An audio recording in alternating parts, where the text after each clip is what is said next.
After church, we went to the refugee. We distributed some suitcases to some of the locals, and then we went to the refugee camp. And the only thing we were doing there is just walking through and seeing what life is like for the refugees that live in these tent cities. And it's pretty horrible. We all came back. I mean, we're living in tents right now, and we all came back and said, "Wow, we're living in luxury here compared to what they're living in." Our tents stay dry at night when it rains here, and it has rained here almost every night. Theirs do not.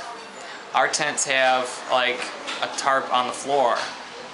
They do not. Theirs are literally held up by either tin or sticks and have a little tarp over it, and that's their tents. And they got the ground, and then all the ground gets muddy every night, and then all their stuff gets muddy every night. It's just a constant battle every day. What I found so interesting is the Haitians were so open with us, you know, letting us look into their homes, and here we are, a bunch of Americans walking through almost like tourists, and they're so inviting and willing to let us look into their lives.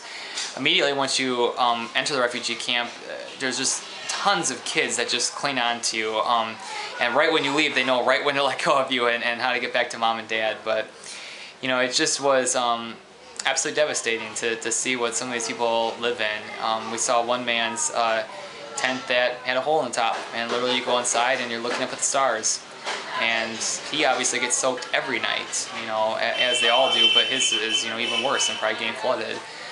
So it's unfortunate seeing that stuff. It's unfortunate knowing that as the winds will continue to pick up, which they've already started, there's holes getting blown into these tarps, and then rain gets in through there, and now we're entering a heavier rain season, and then the hurricane season will start soon, and it's like many of those tents are going to be wiped away when the rain comes, and people are going to be homeless again. And it's a bit of a frustration knowing, you know, it's like a lot of the international relief organizations started by putting these tents up, which is great. That's what the people needed in the interim to get them at least something over their head. But the focus really has not been on, okay, let's start building homes for people, high quality homes, to get them moved into homes.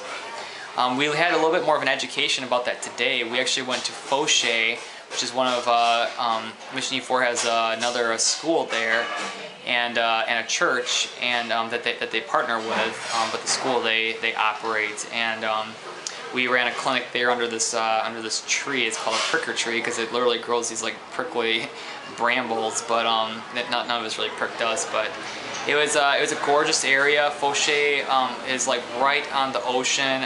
You're in the mountains, and you can see these gorgeous mountains. And really, when you look over the landscape, it's in the midst of devastation. It's absolutely beautiful.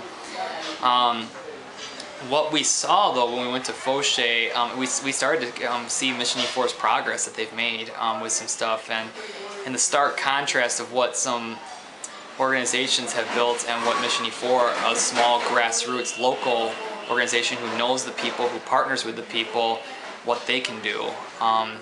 You know, we saw and I have video of it that's up here, you know, a temporary latrine, which is like basically an outhouse that was built very poorly in Fauché, and the quality that they built, which I'm not going to get into too much because you can kind of see it in the video.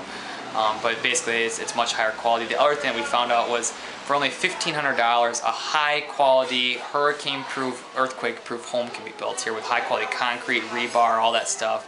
And it's like, where is this money going that's being sent from the U.S., you know, and from other nations around the world?